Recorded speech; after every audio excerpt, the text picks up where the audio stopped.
¿cómo están? Espero que estén muy muy bien. Bueno, antes de arrancar con el tema de qué es la virtualidad, quería empezar a hablar de lo raro que se siente esto porque primero estoy grabando un jueves, eh, que es como medio raro porque o sea, yo tendría que estar editando, ¿se entienden? No debería estar grabando, debería haber grabado más temprano, pero últimamente me estoy sintiendo medio mal, no venía entendiendo por qué era. Ahora sé que es porque estaba a punto de venir, lo sospechaba, pero la verdad es que no estaba como muy segura. La verdad que estuve medio mal, estresada, muy cansada. eh, no encontraba mucho el tiempo para hacer las cosas, pero bueno, ya lo hice. Aún así fue una semana como de por sí muy intensa, porque primero fue el cumpleaños de una amiga, salí a bailar, que es algo que no hago tipo nunca, y la pasé posta muy muy bien. Y encima me gané un sorteo para ver a Tambiónica. Tipo, fui a ver Tambiónica el martes. Súper random, pero me lo gané, la pasé re bien. Tipo, creo que fue el mejor concierto de mi vida. Muy, muy raro. Y bueno, y ahora me vino y ahora entiendo por qué hubo tantas emociones juntas, tantos sentimientos encontrados todos estos días. Pero ahora está todo mucho más tranquilo. Obviamente cuando una mujer menstrua no la está pasando re bien, pero al menos ya sé qué es eso y en unos días se me va a pasar. Pero bueno, en el día de hoy quería hablar de la virtualidad, como muy bien pudieron ver en el título, específicamente en la educación. Y yo quiero hablar tanto de la secundaria como de la universidad. ¿Por qué? Porque en mi experiencia personal yo atravesé la pandemia en ambos ámbitos, porque yo me egresé del colegio, perdón, del secundario, en 2020 y empecé en la universidad en 2021, justo. Entonces pasé los 2 años de la pandemia, eh, en esos 2 años de transición educativa, podríamos decir. Entonces quería hablar mucho sobre eso y también quiero hablar y reflexionar un poco sobre la virtualidad hoy en día, que sigue estando, al menos en mi universidad, en mi facultad. De hecho, donde voy yo, que es la UBA, hay como una especie de plan de 30% virtualidad, 70% presencial, o sea, como que es híbrido, digamos, no es 50-50, pero es como que la virtualidad sigue estando incorporada, ¿no? Y quiero reflexionar un poco sobre eso, quiero que charlemos y nos pongamos a reflexionar sobre si es bueno eso, si no es bueno, si es necesario más virtualidad, menos virtualidad. ¿Cuál es la diferencia entre la virtualidad antes o como más prematura en la pandemia y cómo es ahora? ¿Cómo fue ese cambio? ¿Cómo nos afectó? ¿Cómo me afectó a mí personalmente? Va a haber mucho de mi experiencia personal. Eh, Aún así, yo leí 2 artículos bastante cortitos, que ahora se los menciono. Uno es Desafíos de la educación universitaria ante la virtualidad en tiempos de pandemia y el otro fue Adaptación de estudiantes universitarios a la virtualidad educativa en tiempos de pandemia, revisión teórica. Ambos artículos los voy a dejar linkeados en la descripción por si los quieren ir a chequear. Los saqué de Google Scholar, o sea que son de confianza. Eh, Los dos son artículos relativamente cortos, creo que tienen los dos menos de 20 páginas. Estuvieron muy interesantes porque de ahí saqué varios puntos para charlar hoy. Aún así sepan que la información que voy a mencionar está bastante resumida claramente y no la voy a hablar con una propiedad de alguna manera científica ni mucho menos. Y de vuelta, todos estos puntos van a ser como mi punto de pie para poder hablar de mi experiencia personal frente a lo que yo viví en estas 2 etapas de mi vida, ¿no? Que es el final de la secundaria y el inicio de la universidad. Como todos sabemos, la pandemia de COVID-19 trajo consigo una disrupción en la educación a nivel mundial. Y no fue una transición que fuera algo opcional y mucho menos como de alguna manera de a poco. ¿no? Fue como bastante bruta, podríamos decir, y encima fue muy forzada y por lo tanto tuvo un impacto en los docentes y en los estudiantes muy, muy importante. Y en mi caso yo sentí que hubo como un gran aumento de exigencias frente a los estudiantes y frente a los docentes también. Por ejemplo, en uno de estos estudios que leí, los profesores admitieron que la planificación de las clases virtuales implicó más tiempo y esfuerzo, ya que debían adaptarse a herramientas tecnológicas, desarrollar nuevas estrategias de enseñanza y aprender a manejar sistemas de gestión del aprendizaje. En Chile, por ejemplo, el 63% de los docentes reportó estar trabajando más o mucho más que antes, enfrentando además circunstancias complejas para enseñar. Y yo acá quiero empezar a charlar de cómo también me afectó a mí, porque claramente yo nunca no fui estudiante, no fui profesora durante ese momento. Yo sí sentí como estudiante un gran estrés por parte de mis profesores. Estaban en general todos muy preocupados sobre cómo hacer las clases dinámicas, que ahora de hecho lo vamos a charlar un poquito más. Cómo manejarse en general con las herramientas, cómo prender la cámara. Fue todo como muy estresante. Y estoy segura de que no fue solo para ellos. Yo también la pasé muy mal a nivel de estrés, a nivel de ansiedad. Y hubo una falta de preparación bastante importante. Y el confinamiento, el aislamiento y muchas veces las limitaciones tecnológicas no ayudaron. De hecho, afectaron un montón, desde mi experiencia personal, la salud mental mía y estoy segura de que mis compañeros. Yo cuando... A mí lo que me pasó, de hecho, fue que yo la primera semana de la secundaria, yo fui presencialmente. Yo fui la primera semana, estaba todo perfecto, yo estaba súper feliz porque en Argentina el último año escolar es como bastante importante. Se suele como comprarse todos un mismo buzo. Vieron, entonces nosotros habíamos presentado el buzo el primer día de clase, estábamos con el diseño, lo habíamos comprado.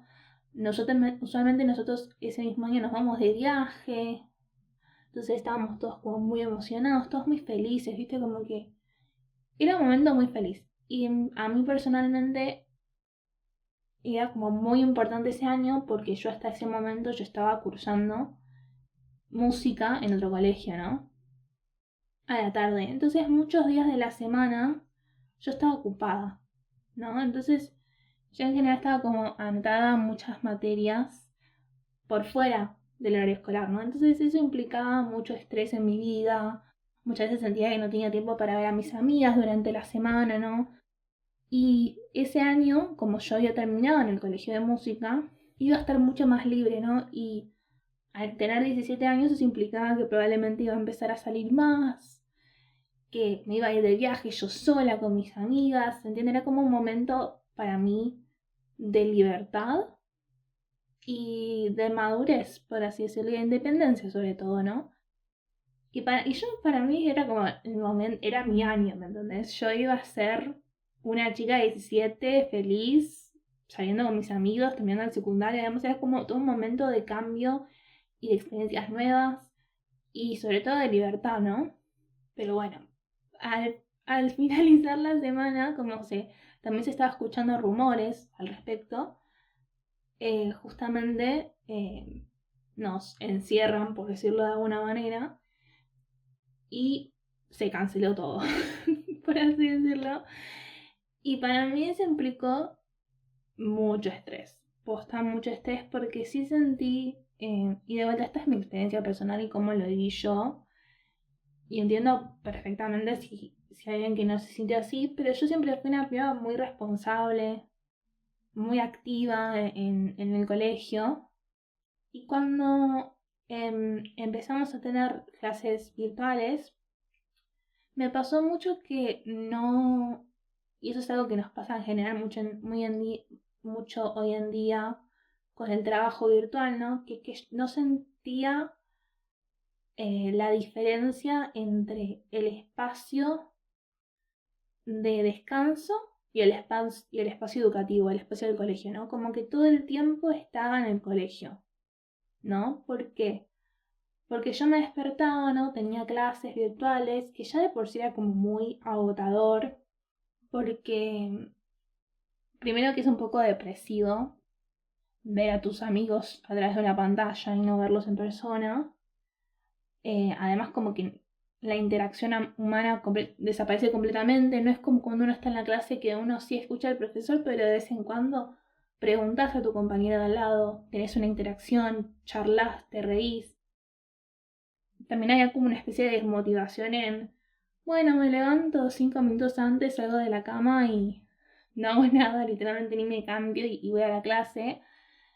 Pero además, y no es por echarle la culpa a los profesores para nada, porque yo estoy segurísima que ellos, como dije antes, estaban sumamente estresados, no entendían qué hacer, pero sí sentí que hubo una mayor carga de trabajo en cuanto a lo que teníamos que hacer como alumnos, y yo creo que fue por como esa cuestión de decir, bueno, como no estamos en presencial y hay ciertas ventajas en la virtualidad en cuanto a otorgar tareas, otorgar material, ¿no? Vamos a dar más para compensar lo que se está perdiendo con la virtualidad, porque hay muchas cosas que también se pierden en la virtualidad y que son difíciles de concretar en cuanto a la educación. Y lo que a mí me pasaba es que yo terminaba de cursar al mediodía, ¿no? Y estaba toda la tarde hasta las 9 de la noche sentada en una mesa en mi casa sin parar de hacer tareas y sin parar de leer y sin parar de hacer cosas. No paraba ni un minuto y literalmente me sentía sumamente miserable porque de vuelta no comprendía la diferencia entre mi vida personal y yo estar en mi casa y relajarme y disfrutar y bueno, y al menos no sé, estar consumiendo alguna peli, alguna serie o algo, o al menos charlar con mis amigas ya que no las podía ver y entre estudiar. ¿Entendés? Era todo el tiempo estar conectado a la computadora y todo el tiempo hacer cosas y cosas y cosas y horas y horas y horas. Y fue muy estresante para mí eso, demasiado. O sea, era muy angustiante y sí sentí como una especie de sobreexigencia. Y no fue hasta más avanzado en el año que literalmente como que me rendí y empecé a... Y a ver, obviamente estoy segura de que también fue un poco como mi actitud hacia la situación, porque yo sé que mis amigas tal vez no estaban tan pegadas a completar todas las tareas a tiempo, ¿no? Como que eran más flexibles con eso y sé que los profesores también eran flexibles en cuanto a si no entregábamos todo a tiempo, qué sé yo, y yo tal vez sí que como que me empeciné mucho en completar todo, que esté todo bien, ¿no? Y es por eso que yo más adelante en el año como que me relajé mucho y dejé estar un poco la situación porque me di cuenta de que no estaba, que de por sí ya la estaba pasando muy mal porque la situación no era muy complicada. Yo por suerte no tuve ningún familiar enfermo gravemente en ese momento, pero, pero igual era como muy, como les digo, para mí ese era un año que iba a ser muy especial y el hecho de no poder ver a mis amigos nunca, no poder salir, fue muy deprimente, fue muy triste y es por eso que para mí era el momento en el que yo empecé, por ejemplo, a hacer videollamada con mis mejores amigas a la tarde y tratar de merendar y jugar un juego, no jugamos como tal vez, no sé, Among Us en ese momento estaba muy popular. Fue un momento muy, como de los más lindos, porque a pesar de que era un momento triste porque estábamos en videollamada, o sea, no estábamos cara a cara, era un momento muy lindo porque era como un momento de conexión humana que tal vez queda distinto, ¿no? Porque encima, debido al estrés, incluso con las personas con las que compartía casa, era muy difícil interactuar con ellos sin muchas veces terminar peleando, sin terminar como angustiado por la situación, ¿no? Como que era muy difícil poder interactuar de una manera sana porque estábamos todos al borde del de todo, al borde del estrés, al borde de la ansiedad. Y eso que yo personalmente siento que fui una persona como muy suertuda porque algo que también mencionan estos artículos es justamente la incapacidad de ciertas personas de no poder acceder a, a la educación o continuar con sus estudios, ¿no? Porque había en un momento y sigue habiendo una desigualdad en el acceso a la tecnología. Y eso claramente afectó un montón la capacidad de participar en las clases virtuales. Y por eso también eso no me pasó. Y aún así, siento que fue como una situación posta muy estresante y no me quiero ni imaginar lo que debió haber sido para las personas que no pudieron continuar con sus estudios, las personas que tuvieron que salir a trabajar para poder ayudar a sus familias, los mismos docentes que tuvieron que también tomar un nuevo rol, digamos, en el aprendizaje, que tuvieron que empezar a no ser tanto docentes, sino orientadores, ¿no? Porque a mí siempre me pasaba mucho en las clases virtuales sincrónicas, o sea, las que son en vivo en ese momento, que yo me distraía un montón, ¿no? Sobre todo ya iniciada en la universidad, me empecé a distraer un montón. Y siento que pasa mucho, nos pasa mucho a los estudiantes que es como que, bueno, yo ya sé que el texto está subido al campus, por ejemplo, a la plataforma que estemos usando educativa, y yo lo voy a leer más tarde y sí, escucho un poco de lo que dice el profesor de fondo, pero no me interesa mucho, ¿viste? Me distraigo, qué sé yo. Es como que siento que ya el docente no tiene que tanto enseñar o explicarte algo, sino que es como que te tiene que acompañar, ¿no? Te tiene que, de alguna manera, generar un entorno que sea interactivo y que motive al estudiante. Porque ya no estamos en un aula donde literalmente el profesor está enfrente mío y no tengo otra opción más que darle bola, sobre todo si es un secundario en el que no puedes usar el teléfono, ¿me entendés? Ya no estamos en eso. Tipo, ya obviamente también hay una cuestión del alumno de ponerse las pilas y decir, che, está bueno que en vez de levantarme 5 minutos antes, eh, me levante un poco más temprano, me lave los dientes, me lave la cara, desayune, como haría usualmente cuando me voy al colegio, ¿no? Pero lamentablemente si son pibes como yo en ese momento y están deprimidos porque no pueden ver a sus amigos, porque no pueden salir al parque, y claramente no lo van a hacer. Entonces lo mejor que puede hacer el profesor en ese momento es ser un orientador y intentar motivar a los chicos lo más posible. Y siento que algunos profesores míos lo pudieron lograr por suerte en ese momento en el secundario, pero muchos otros no y tampoco los culpo porque fue una época muy difícil, muy difícil para todos. Ni hablemos también de las evaluaciones, que para mí eso fue más un problema igual en la universidad, porque siento que en el secundario por suerte había como otras metodologías de evaluación que ya se daban en la presencialidad, como los trabajos prácticos, por ejemplo.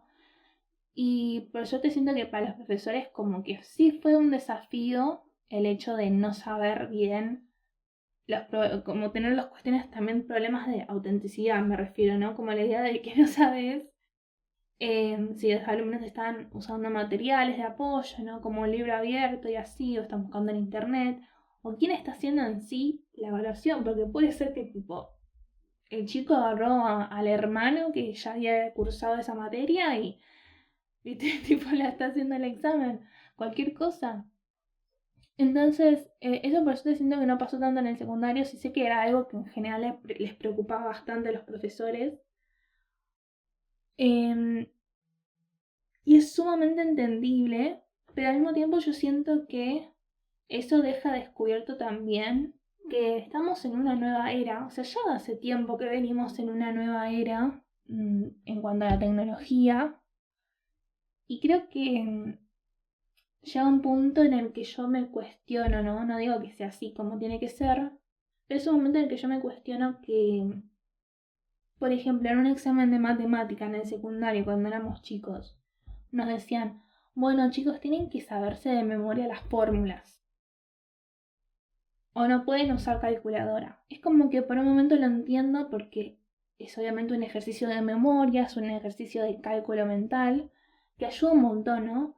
Pero la realidad es que uno crece y cuando uno realmente tenga que utilizar las metodologías que usó en la clase de matemática, como la lógica y la memoria y todo eso, la realidad es que en ese contexto va a usar la calculadora.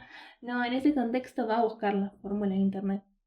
Y lo mismo me pasa también en otros contextos como, en otras materias como historia o sociales, como que obvio sí está buenísimo haber leído el material y sabértelo y no tener que estar consultando todo el tiempo. Pero al mismo tiempo es como, bueno, si pasan 5 años, lo más probable es que yo no me acuerde de todo. Y probablemente lo tenga que consultar de vuelta. Pero aún así el conocimiento como que lo tenga o que pueda desarrollar las ideas de vuelta o incluso mezclarlas con otras que haya aprendido en el camino, ¿se entiende? Como que siento que este contexto de pandemia dejó como más visible que tal vez las evaluaciones no tengan que estar solamente centradas en la memoria y en las cuestiones mentales de lo que te acordás o de lo que aprendiste, sino en sí de resolver problemas, ¿no? De tener pensamiento crítico, ¿no? Y siento que eso al final del día termina siendo más difícil, porque, qué sé yo, memoria podemos tener todos, pero realmente comprender ideas, relacionarlas, reestructurarlas, resolver problemas, o sea, eso no lo puede hacer cualquiera y requiere de mucha práctica. Entonces, creo que eso demuestra que tal vez es más importante en un futuro enfocarse en esos trabajos, en esas evaluaciones que sean más de trabajo en equipo, de vuelta más de resolución de problemas, de pensamiento crítico y no tanto de, bueno, ¿qué dijo tal autor?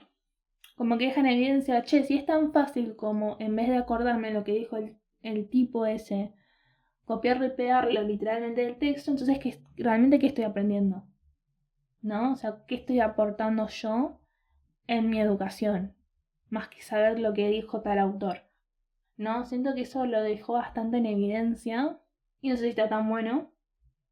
También me pasa mucho que es muy difícil también determinar el conocimiento de una persona en la universidad cuando hay tanto material para estudiar y tanto material para leer y tanto material para aprender. Y después las evaluaciones son 4 preguntas. Es como que yo también me pregunto, che, ¿realmente eso demuestra si esa persona sabe? ¿Realmente si esa persona responde 2 preguntas, eso quiere decir que realmente solo aprendió el 50% del material o quiere decir que tal vez tuvo mala suerte? ¿No? Por eso está buenísimo también que se busquen otras metodologías, que no haya solo un examen en toda la cursada, que haya más de uno, pero también me cuestiona mucho que antes no había promoción directamente en FADU, entonces también todo el esfuerzo que uno hacía durante la cursada, un poco se te iba al traste, porque si te sacabas un 10 en la cursada que de hecho me pasó el cuatrimestre pasado, me saqué un 9 en la cursada, y tenía que ir al final igual.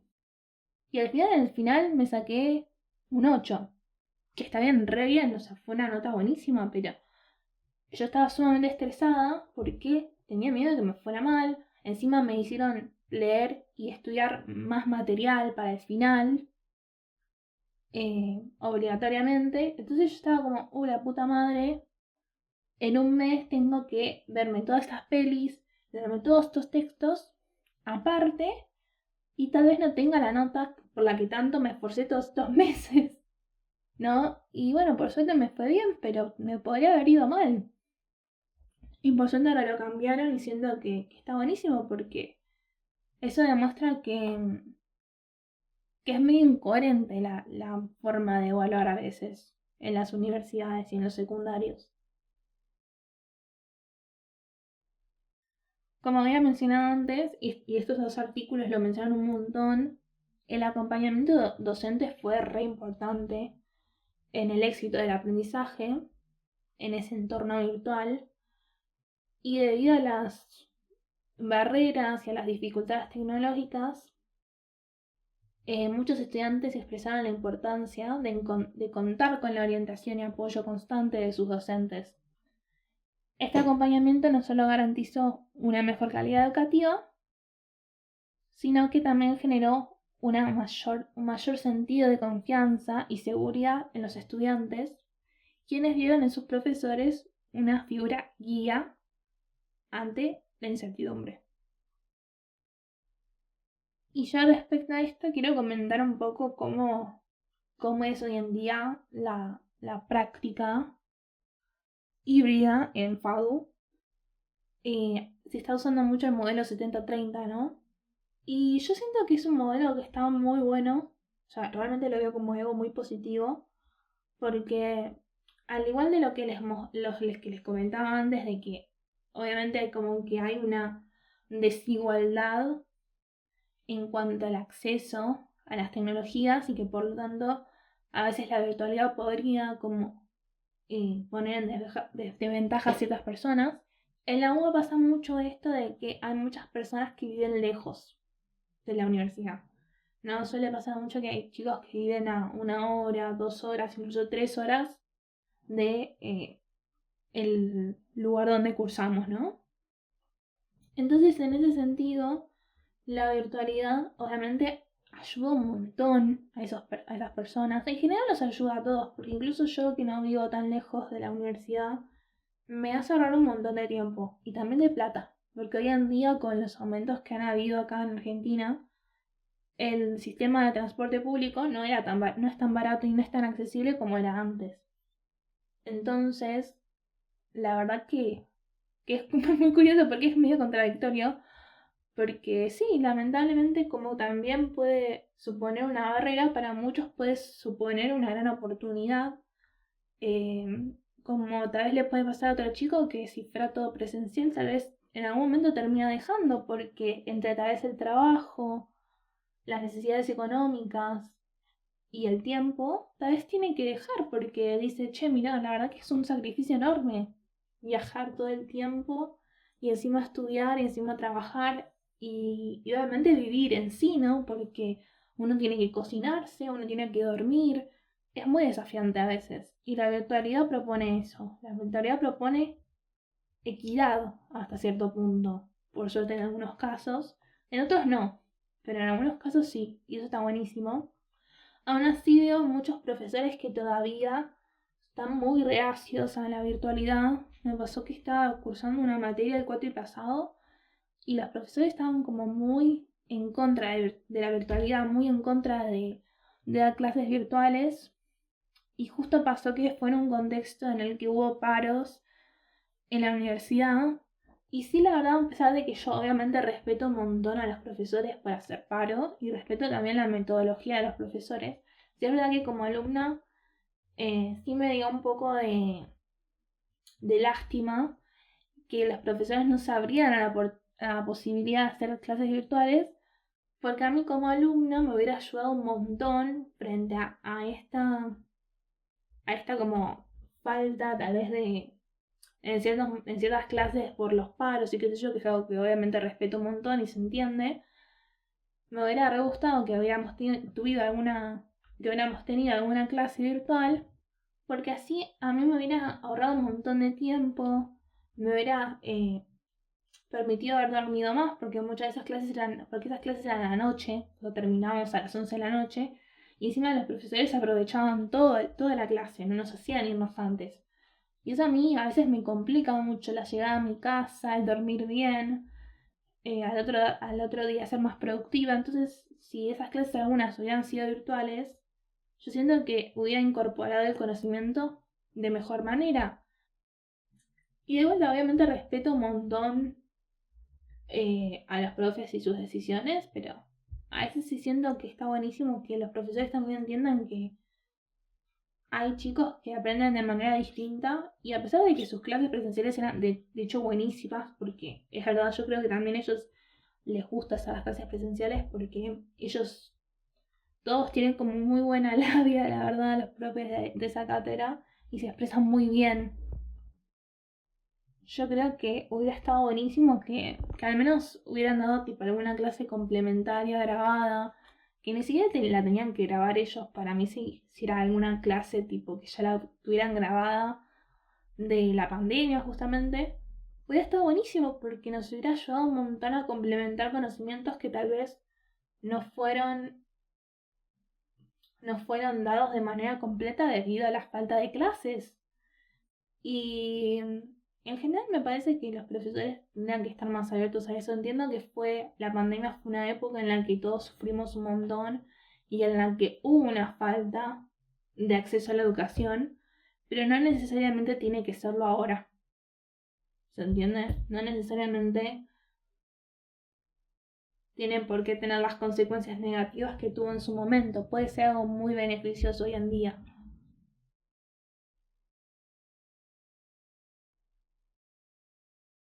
Pero bueno, en conclusión es eso. Básicamente siento que obviamente la pandemia dejó descubierto la profunda brecha digital en los estudiantes y también esta incapacidad de las evaluaciones, pero también dio una oportunidad a una educación, sobre todo en Argentina, más flexible. Yo siento que la educación, sobre todo la educación pública en Argentina, es muy inflexible, es muy dura, es muy estricta. Hay una gran importancia a la hora de estudiar sí o sí 5 años, sí o sí el CBC, no hay promoción, mucho material para leer, planes de estudio que a veces están desactualizados simplemente por hacerlo como más difícil. No, pues pasa mucho eso en la universidad pública en Argentina y siento que por suerte la virtualidad busca una mayor accesibilidad más allá de la gratuidad, porque acá en Argentina, obvio, la educación es gratuita, pero llega un punto en que me pregunto, che, que sea gratuita garantiza accesibilidad, porque la realidad es que no. La realidad es que no, porque con tantas dificultades y tantas barreras y tanta exigencia, que obviamente está buenísimo, porque eso nos hace ser una universidad muy prestigiosa, no garantiza la accesibilidad de vuelta. Entonces es como que hasta cierto punto está buenísimo que se busquen otras maneras y otras opciones para lograr esa accesibilidad y esperemos que se siga dando por mucho más tiempo. Bueno, eso fue todo por hoy. Muchas gracias por escucharme, espero que les haya gustado mucho este episodio. Porfa, no duden en comentarme cómo vivieron ustedes, alguna experiencia personal que les haya pasado de este índole. Me gustaría mucho escuchar lo que les pasó a ustedes. Y bueno, nos vemos la semana que viene. Recuerden que subo un nuevo episodio todos los viernes a las 5 de la tarde. Y nada, eso. Muchos besos.